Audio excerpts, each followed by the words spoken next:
Пелагониското село Мусинци вчера беше кобно за унгарски параглайдерист кој се надпреварувал на меѓународниот надпревар Крушево Опен. Во 18 часот во СВР Битола пријавено било дека во атар на село Мусинци пронајдено било починато лице параглайдеристот ФБ 50 години од Будимпешта, Унгарија, унгарски државјанин. Несреќата се случила за време на спортски надпревар трка со параглайдери со стартно место Трескавец, општина Прилеп, каде учесник бил и унгарскиот државјанин ФБ.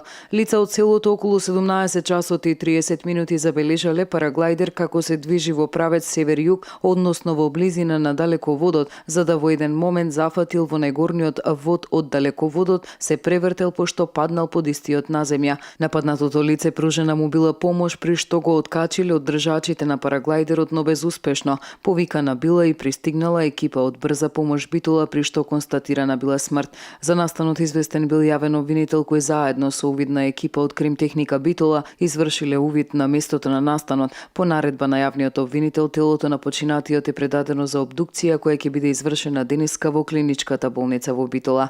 На ова надпреварување учествуваат над 30 надпреварувачи од цела Европа, а поради лоши временски услови и неповолниот ветер на Мечкин камен, полетувањата беа одложени и преместени во Трескавец во близина на Прилеп.